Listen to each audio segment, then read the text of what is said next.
Gold, trusted gold buyers. మీరు తాకట్టు పెట్టిన బంగారాన్ని విడిపించి ఈ రోజు ఉన్న మార్కెట్ ధరకు కొనబడను.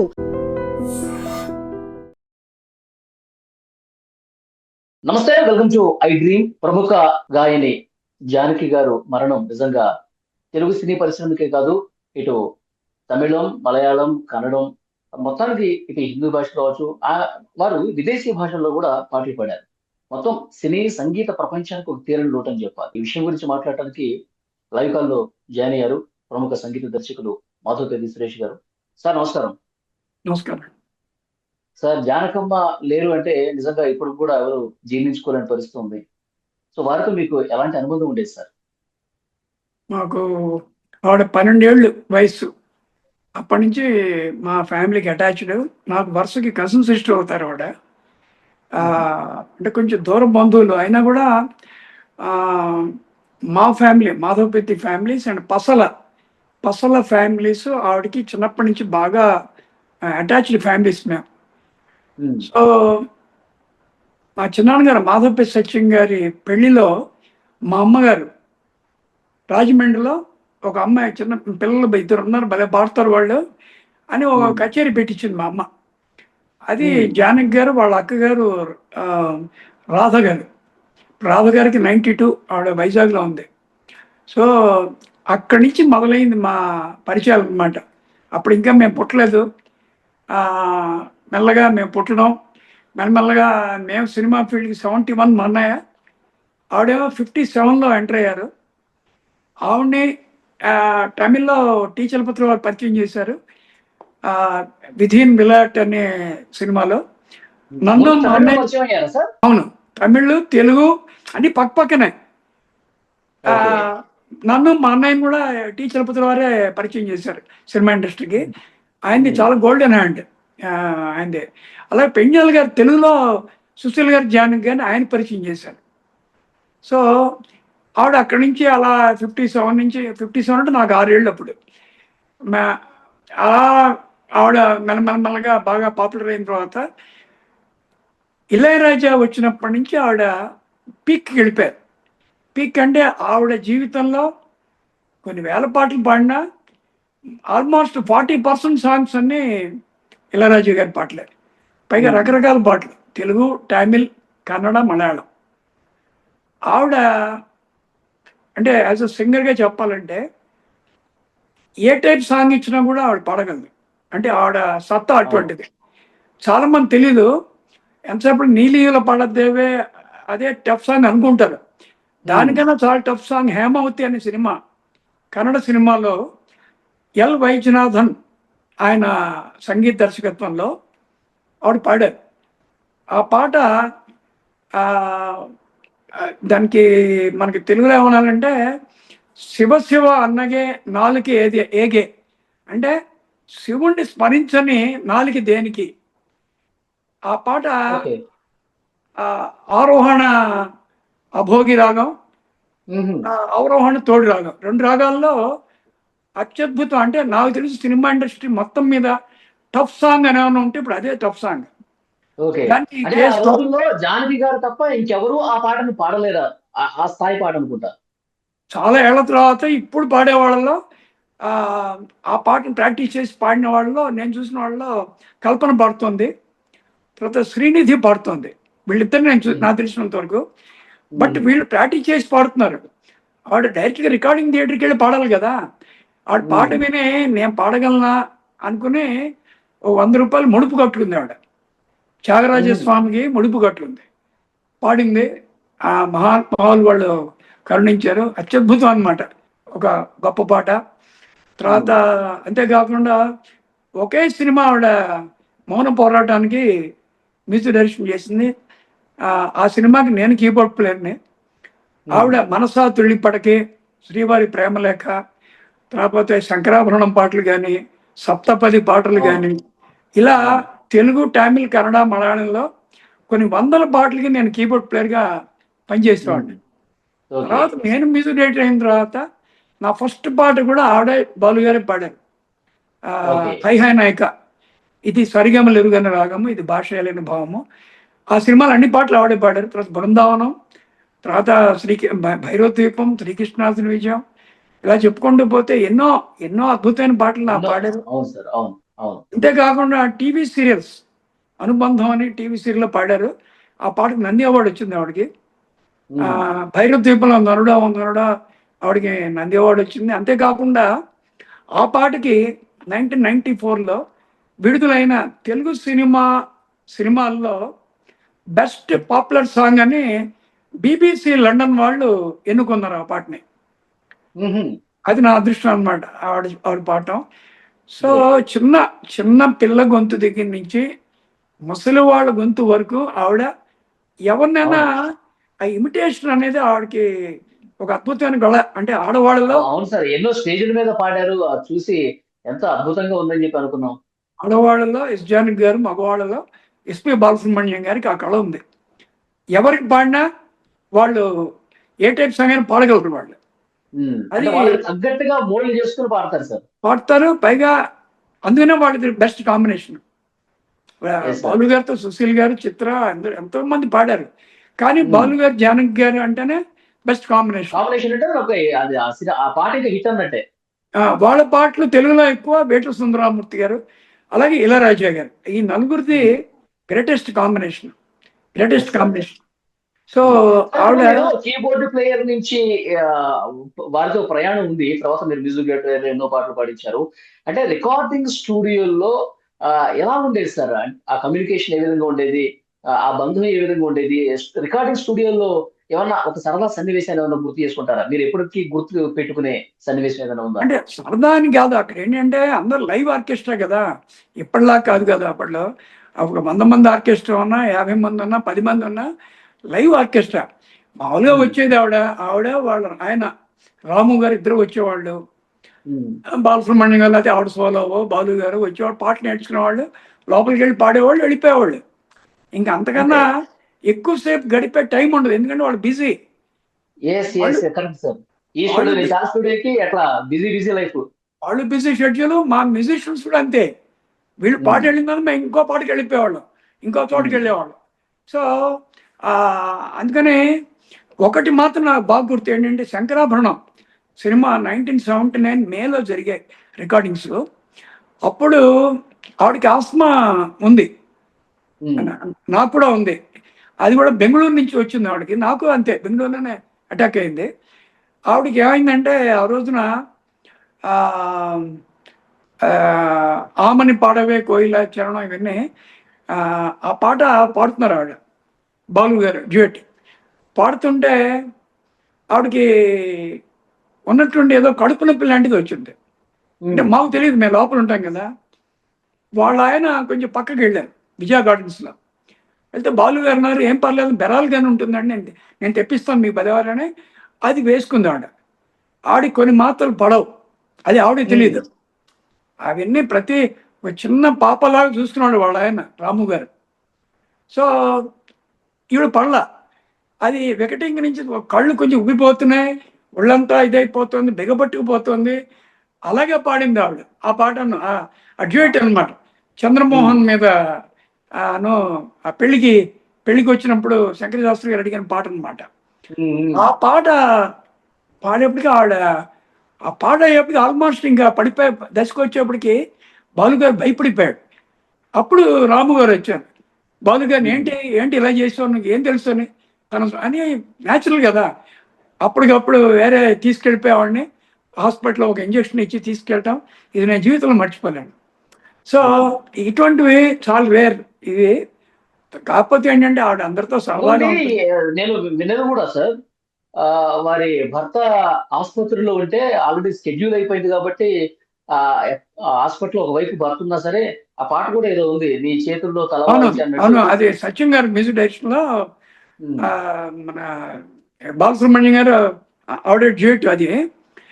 అది అంటే భర్తగా ఉంటాం బాగుండేదని తెలుసు మరి రికార్డింగ్ నో అని చెప్పలేం కదా. వాళ్ళు వెయిట్ చేస్తుంటారు, వచ్చి పాడింది ఆవిడ. అది అదొక సిచ్యువేషన్, అది ప్యాథటిక్ సిచ్యువేషన్ అది. బట్ ఇదేంటంటే ఆరోగ్యరీత్యా సిచ్యువేషన్. సో ఇటువంటి కొన్ని మాకు తెలియకుండా కొన్ని జరిగి ఉండొచ్చు. బట్ నా రికార్డింగ్స్లో ఎప్పుడు అటువంటిది ఏం లేదు. వస్తే అదే నేను బ్రదర్ని కాబట్టి నాకు చాలా సరదాగా ఉండేది. మా అన్నయ్య అన్న ఓకే. కూడా తనకి తమ్ముడు కన్నా మమ్మల్ని ఇద్దరు తమ్ముళ్ళే కదా మిత్రం. ఆవిడ ఉమ్, ఎన్నో కంట్రీస్కి వెళ్ళినప్పుడు మా అన్నయ్యని తీసుకెళ్ళేది ప్రోగ్రామ్స్కి, మాధవపతి రమేష్.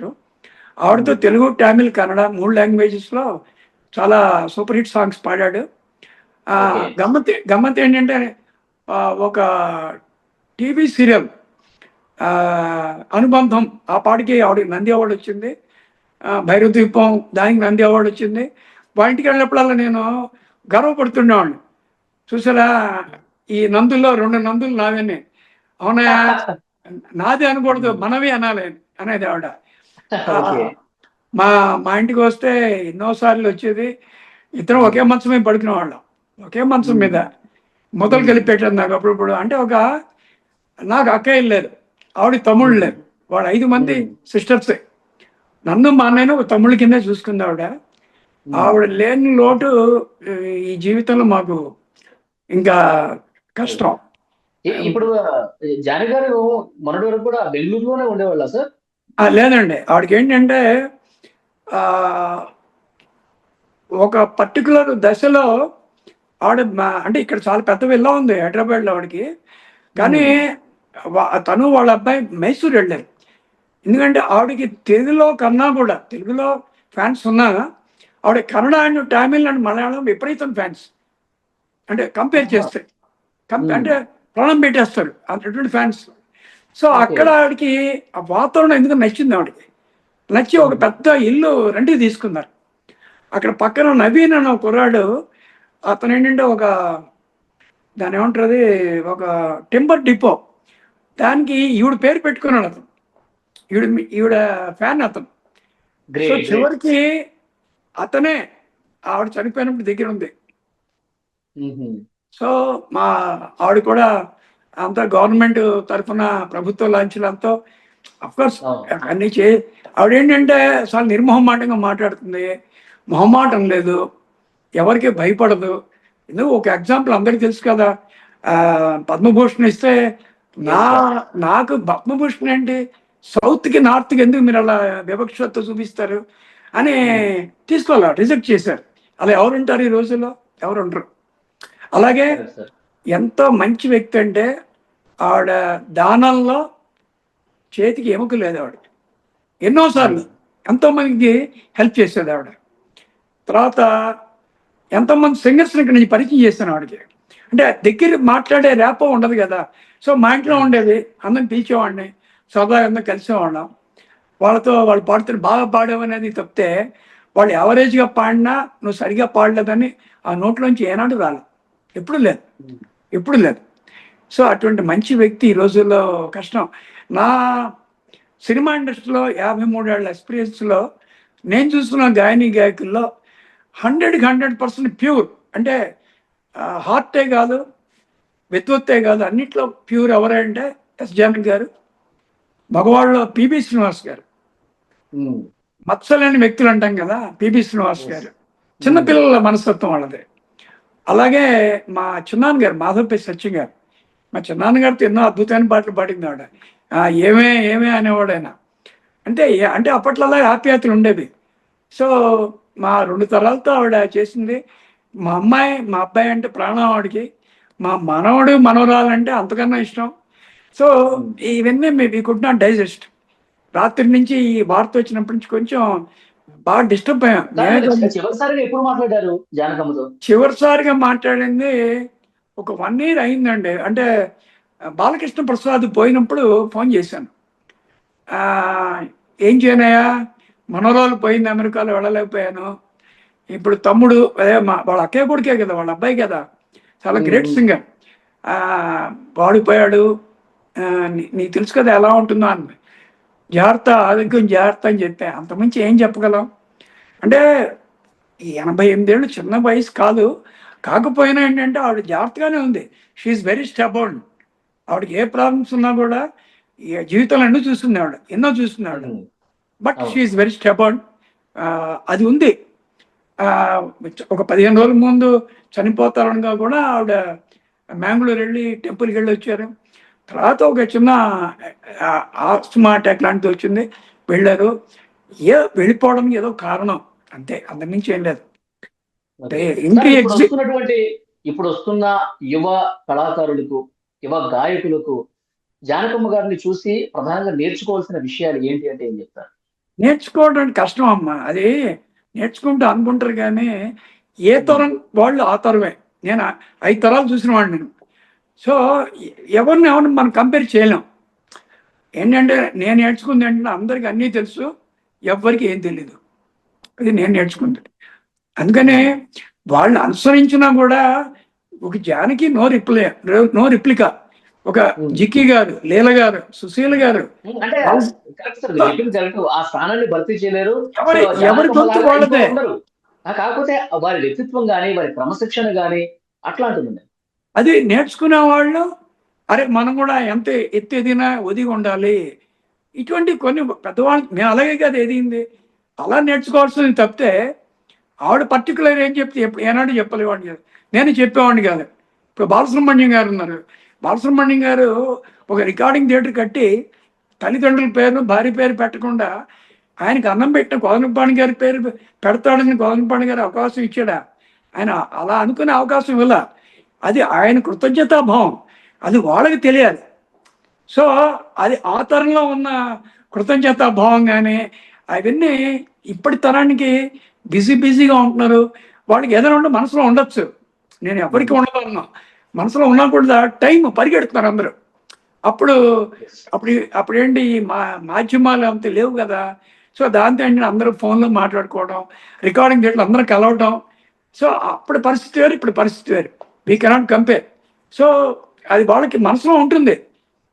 ఎంత బాగా పాడినా చూసా జానకి గారే, సుశీల్ గారే, అది ఉంటుంది, తప్పదు. సో అది అంతమించి నేనేం చెప్పగలను. ఏదైనా నాకు తెలిసి భారతదేశంలో మాత్రం ఏ ఏ అంటే ఏ టైప్ సాంగ్ అనే కాదు, మలయాళంలో పాడితే మా జానకి అంటారు వాళ్ళు, కన్నడిగాస్ మా జానకి అంటారు, అలాగే తమిళియన్స్ మా జానకి అంటారు, తెలుగు వాళ్ళు అఫ్కోర్స్ మన జానకి అంటారు. అంటే ఏ భాషని ఉచ్చారణ పర్ఫెక్ట్గా ఉన్న ఫిమేల్ సింగర్స్లో ఆవిడ సుశీల్ గారు అత్యద్భుతం. ఇక నో కంపారిజన్. ఇప్పుడు అందరికీ ఒక ఎత్తు. నేను ఎలా బాధపడతానంటే వాట్ అబౌట్ ఇళయరాజా గారు లోపల ఎంత బాధపడతాడు ఆయన. అలాగే ఆవిడతో పనిచేసిన మ్యూజిషియన్స్ నాలాంటి వాళ్ళు, అరే ఆవిడ వెళ్ళిపోయిందా. అలాగే మరి ఇళయరాజా గారే కాదు, ఆవిడతో పాటలు రాసిన చిత్రకి ముఖ్యంగా ఆవిడంటే అమ్మ స్థానంలో చూసుకుంది. చిత్ర అంత బాధపడుతుంది, మనో అంత బాధపడతాడు. సో అంటే వాళ్ళతో ఎన్నో పాటలు పాడిన వాళ్ళు, అలాగే ఎంతోమంది మ్యూజిషియన్స్ వాళ్ళ బాధ మనం తెలుసుకున్నాం. నాకే మా కుటుంబానికి రాత్రి నుంచి నిద్రలేదు మాకు. అది నిద్రలేదంటే అది గొప్ప విషయం అని నేను అనుకోను. అవన్నీ అప్పుడు ఇలా చేసేది కదా, ఇలా ఉండేది కదా, ఇలా ఉండేది కదా, అవన్నీ గుర్తుకొచ్చి జ్ఞాపకాలన్నీ కూడా ఎన్నో ఇంకేముంటుంది. ఇప్పుడు ఎవరైనా చనిపోతే ఆ జ్ఞాపకాలు అరే బతుకున్నప్పుడు కన్నా ఇంకా అది ఎక్కువ అవుతుంది. వాళ్ళ ఫోటోలు చూసినా, వాళ్ళ వీడియోలు చూసినా. ఏదైనా ఆవిడ షిరిడి సాయిబాబా భక్తురాలు. నేను పూజలు అదే కోరుకున్నాను, ఆవిడకి మళ్ళీ జన్మ ఉండకూడదు. ఆవిడ షిరిడి సాయినాథ నీలో ఆవిడని ఐక్యం చేసుకో. నేను కోరుకుంది భగవంతుని అంతవరకే. ఆవిడకి భగవంతుడు సద్గతి తప్పకుండా కలిగిస్తాడు. ఎందుకంటే వాళ్ళ మనసు మంచిది, చాలా మంచిది. ఎంత ఎత్తు ఎదిగినా కిందే ఉంది, డౌన్ టు ఎర్త్ ఆవిడ. సో అందుకని భగవంతుడు ఆవిడకి మంచి సద్గతి కలిగించాలని, వాళ్ళ కుటుంబ సభ్యులందరికీ ఆ బాధ జీవితాంతం ఉంటుంది, తప్పదు. ముఖ్యంగా ఆవిడ ఫ్యాన్స్ ఎంత బాధపడుతున్నారో ప్రపంచం మొత్తం మీద, ఎన్నో దేశాల్లో. సో ఇవన్నీ భగవంతుడు టైం అనే ఆయింట్మెంట్, టైమే కదా దేనికైనా, ఆ టైం అనే ఆయింట్మెంట్తో అందరి బాధను తీర్చాలని భగవంతుడు కోరుకోండి. ఇంత మించి నేనేం చెప్పగలను. బాగా చెప్పారు సార్. వారితో ఉన్న మీ అనుబంధాన్ని, జ్ఞాపకాలన్నీ కూడా నెమరు వేసుకున్నారు. Thank you very much sir.